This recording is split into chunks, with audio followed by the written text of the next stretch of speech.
మాట్లాడిన విధంగా ఈరోజు మోడీ ప్రభుత్వం చేసే విధి విధానాలు వాళ్ళ స్వార్థాల కోసం, పట్టణ అభివృద్ధులు కాదు, వాళ్ళ ఆస్తుల అభివృద్ధి కోసం పాటుపడుతున్నారు. కానీ వాళ్ళ ఇంట్లో మొదలు పెడితే, ఆఫీసులలో మొదలు పెడితే స్త్రీ భేద తేడా లేకుండా పనిచేసే ప్రతి కార్మికుడు అంటే ఒకే కులానికి ఒకే వర్గానికి చెందిన వాళ్ళు కాదు. అన్ని వర్గాలు అన్ని రంగాలలో ఉపాధి పొందుకోకుండా ఉన్నటువంటి కార్మికులకు ఈరోజు చేస్తున్న అన్యాయానికి 46 చట్టాలను తీసేసి 4 చట్టాలను 4 దిశల వ్యాపింపు చేద్దామని చూస్తున్నాం. మోడీ నీ కేడి పనులను చేపట్టడానికి కార్మికులందరూ ఈరోజు రెడీగా సిద్ధమైనారు. ఢిల్లీ సరిహద్దులు నువ్వు సృష్టించేది కాదు. ఢిల్లీలో ఈరోజు ట్రాక్టర్లతో నువ్వు అణిచేద్దామని చూస్తున్న రైతులు పిరంగి దెబ్బలై నీ మీదకి వచ్చిందాకా చూసుకోకు. ఈరోజు నీ ఎన్నిక అనివార్యమైకున్నావు. నువ్వు ఈరోజు మొదలుపెట్టిన నీ యాత్ర నీకు లాస్ట్కు శవయాత్ర కట్టినా కూడా కార్మికులు నిద్రపోరని ఈ సభముఖంగా నేను తెలియజేస్తున్నాను.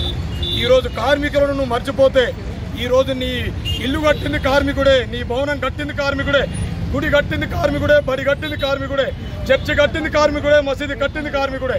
ఈ కార్మికులను విస్మరిస్తే రేపు నువ్వు వచ్చే 37% ఓట్లతోటి మేము తగిన బుద్ధి చెప్తామని ఈ రకంగా మేము చెప్తున్నాం. అంబేద్కర్ని సాక్షిగా మేము ప్రమాణం చేస్తున్నాము. మోడీ నీ మద్దతు పార్టీతోటి మమ్మల్ని ననగదొక్కాలని చూస్తే ఈరోజు నీకు ఓటమి తప్పదని హెచ్చరిస్తున్నాము. ఈరోజు మాకు తీసుకొచ్చిన నల్ల చట్టాలను, నల్ల కోట్లను వెంటనే బేషరతుగా మొత్తం నిరసిస్తూ నిర్బంధించి చేస్తున్న ఈ చట్టాలను రద్దు చేయాలని కోరుకుంటూ అవకాశం ఇచ్చిన పెద్దలందరూ కూడా నేను తెలియజేసుకుంటున్నాను. జై కార్మికులకు, కార్మిక నాయకులకు, కార్మిక సోదరులకు, మహిళా సోదరులకు అందరికీ కూడా మా తెలంగాణ రాష్ట్ర భవనం మరియు ఇతర నిర్మాణ రంగాల కార్మికుల ట్రేడ్ యూనియన్ తరఫున ధన్యవాదాలు తెలియజేసుకుంటున్నాను. ఇక్కడికి ఇచ్చేసిన అందరి తరఫున మోదీ గారికి మా యొక్క బహుజన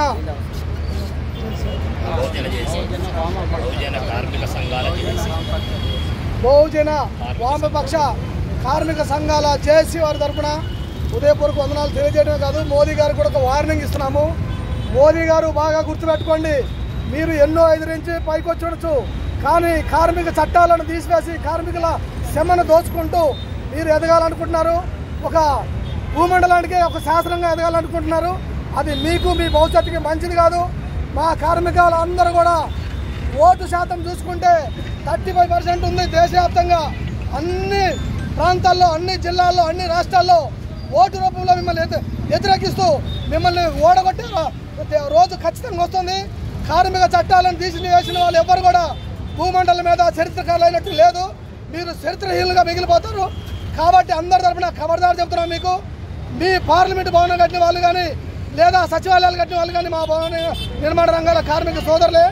కాబట్టి మీరు దేశానికి అన్నం పెట్టిన కార్మిక సోదరులు, రైతు కార్మిక సోదరులు, వారిని మీరు నరకాన్ని చూపిస్తూ మీ ఢిల్లీలో ఎండనక వాననక వారి ఒక గాంధీ మార్గంలో శాంతి రూపంగా వాళ్ళు ధర్నాలు చేస్తుంటే వారిని హింసలకు గురి చేస్తున్నారు, దౌర్జన్యాలకు గురి చేస్తున్నారు. ఎన్నో అన్యాయమైన కేసులు వారి మీద పెట్టి మీరు పట్టం గడుపుకుంటున్నారు. అది మీకు, మీ పార్టీ మనుగడకు మంచిది కాదు. మీ పార్టీ ఒక జాతీయ పార్టీ అంటారు. మీరు ఎక్కడ చూసినా ఒక కులం పేరటే మీరు దాన్ని అవలంబిస్తున్నారు. అది మీకు, మీ పార్టీకి కూడా మంచిది కాదని చెప్పి సందర్భంగా మా కార్మిక పక్షాలందరి తరఫున కూడా మేము మీకు హెచ్చరిస్తున్నాము. ఓటును జ్ఞాపకం ఉంచుకోండి. ఆ భారత రాజ్యాంగ ప్రధాన మాత బిఆర్ అంబేద్కర్ గారు ఇచ్చిన మా ఆయుధంతోనే మీకు మీ నాయకత్వానికి బుద్ధి చెబుతారు.